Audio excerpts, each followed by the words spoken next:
Alexander Marquardt is there right in the middle of all of this.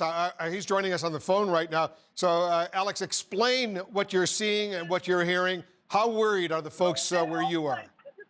Well, they're not worried. In fact, Wolf, they are certainly energized. We're on the western side of the Capitol, right where the inauguration is going to take place in 2 weeks. And there's been a significant escalation in just the last few moments. The protesters had been relatively peaceful and held at bay by a police line. In the last few minutes, they have broken through that police line. I am watching as we speak throngs of protesters climbing the steps on the western side of the Capitol. They have reached up onto the terrace of the Capitol. I can see at least half a dozen protesters scaling, literally climbing the walls of the Capitol to get up to where their fellow protesters are. In response, the police have fired tear gas. We've had several rounds of tear gas that have had protesters choking and their eyes streaming. Wolf, it is hard to say what the police presence is out here. I cannot see any sort of law enforcement. Right now, everything I'm seeing is protesters getting onto the grounds of the Capitol with very little pushback from law enforcement. Wolf? Yeah, and we anticipated something like this could happen. That's why the mayor of Washington, D.C. asked that the D.C. National Guard be activated. But what I hear you saying, Alex, is you don't see Capitol Police, you don't see military, National Guard on the scene right now, but you see a lot of protesters going through, breaching Capitol Hill steps, getting to areas where clearly they're breaking the law. Do they understand they potentially could be arrested, sent to jail for what they're doing? I assume they certainly do, but that they don't care at all. There had been law enforcement, including what I imagine to be park police up there. They are no longer here. There are different movements, it seems, within this group of protesters. There had been some who wanted to protest peacefully, who were asking others to leave this side of the Capitol to go to another side to carry out a peaceful protest.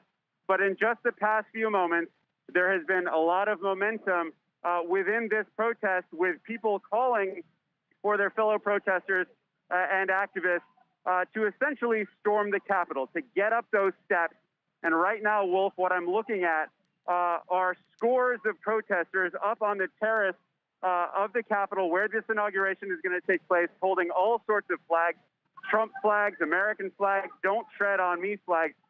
The people that I'm looking at here appear to feel like they do have the upper hand, and I'm not seeing any sort of sign of law enforcement right now from where I am, Wolf. Well, that's not good at all. Stand by. Phil Mattingly is up on Capitol Hill. You're watching what's going on. Phil, you've covered Capitol Hill for a long time. What are you seeing? Yeah, Wolf, I think let's start from the basics of what the Capitol Police were trying to do going into this day and what they do for most big events. They set up a security perimeter of fences about 100, 150 feet away from the actual building itself. The general public is not allowed in there. You're not allowed through there unless you have a pass. Those barricades have been completely busted through at this point. There's thousands of people now that have gone through those barricades. The Capitol Police, based on where I am across the street, watching this transpire, the Capitol Police have basically backed off closer into the building to try and circle the perimeter of the Capitol building itself. The bigger issue right now, it would appear, is the number of protesters, and they are clearly in the hundreds, who have now climbed up the steps of the Capitol building. This is an area that general public is never allowed on, even in normal days, certainly not a day like today. They've essentially overtaken the front of the Capitol, and not just hundreds of people having climbed onto the Capitol building and up the steps of the Capitol building itself, the center steps of the Capitol, but also thousands more on the ground waiting there. So the word we've gotten right now is essentially from Capitol Police, the Capitol building itself is shut down. It's locked down. Nobody's leaving the building. But I think the bigger question right now is this is an overwhelming number of people for the Capitol Police and for what they're prepared for. And, Wolf, you know this as well as anybody. There's been no shortage of huge events and very large protests in Washington, D.C. that come around the Capitol, that are near the Capitol, that are focused on the Capitol. And I've just simply never seen anything like this, not just the breaching of the barricades, but the actual climbing onto the Capitol building in the pavilion itself. They are not physically inside the building, but they are standing right at the doors from the center steps to get into the building right now. So obviously a lot of concern internally between Capitol Police, between staff around here, in terms of what's going to happen next and what the actual goals are, Wolf. Yeah, I've covered a lot of huge demonstrations in Washington, D.C., especially around Capitol Hill. I haven't seen anything like this. John King, you've covered a lot of these as well. This is pretty dangerous when you see these protesters going through a barricade, getting inside this area, and you got the Vice President of the United States, you got the leadership in the House and the Senate. They're debating these articles right now, and all of a sudden, we see this going on. It's a scary scene, plain and simple. It is a scary scene, and every American has the right to protest, even if what they're protesting is a fantasy, meaning that the President of the United States won the election. He did not. But as Phil was noting and Manu was noting, the President of the United States, encouraged these protesters, and at one point said he might go with them. He has said that before and not actually shown up for the demonstrations. But, Wolf, there's a line, and it's not a fine line. There's a clear line between activism and anarchy. They are on federal property. The United States Congress is meeting inside those doors. They have every right to be around the grounds and to demonstrate and to make their voices heard, but scaling the stairs, going past the barricades, you're right. They are now trespassing. And to Phil's point, the Capitol Police, there's simply not enough of them. They do not anticipate moments like this. They would have help from the Metropolitan Police, from federal authorities for big events like the inauguration at the Capitol, for the State of the Union at the Capitol. Clearly, they did not anticipate this materializing at the scale it is right now. And so what have they done? The Capitol Police have pulled back and essentially, battened the hatches there and to protect the members of Congress inside. It's quite remarkable if you think about the power center of the United States government that is inside that building, the Vice President of the United States, the Speaker of the House, the future Vice President of the United States, the House of Representatives, the United States Senate, all inside there. And again, these are supporters of the president. He lost the election. They have every right to be mad and upset about that, but they do not have the right to trespass on federal property and to have threats. Now, there's often conflicting information in situations like this, but Congresswoman Elaine Luria of Virginia, a Democrat, tweeted a short time ago, "I just had to evacuate my office because of a pipe bomb reported outside. Supporters of the president are trying to force their way into the Capitol, and I can hear what sounds like multiple gunshots." Now, again, I want to be clear. When you have a chaotic situation like this, there's often conflicting information about what actually happened. We'll explore whether there are such threats. But clearly, members of Congress are among those who feel unsafe right now. All right, let's go to Manu Raju right now. He's getting more information. Manu, what are you learning?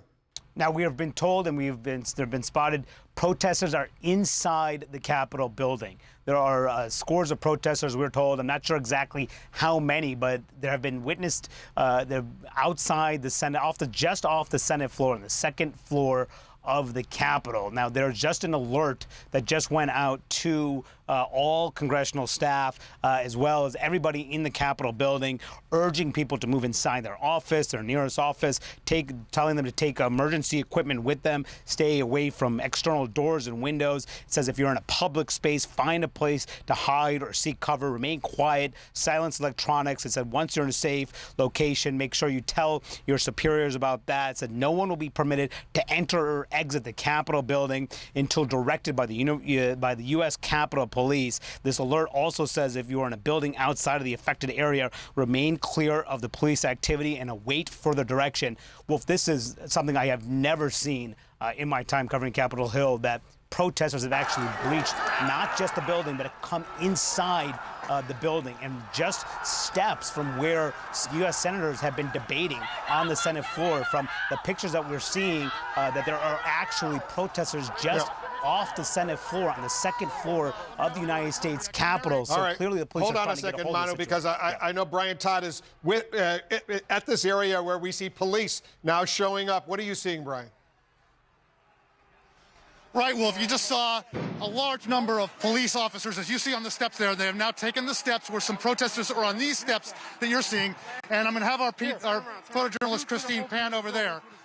All right, we just heard a concussive blast come from there. We've been hearing flashbangs every few minutes for the last hour, both on this side, this is the east side of the Capitol, and on the west side of the Capitol. On the west side, it's also very, very tense because we saw people there climbing up on risers that were built for the inauguration and breaching police lines there. You can clearly see where they breached the police line here.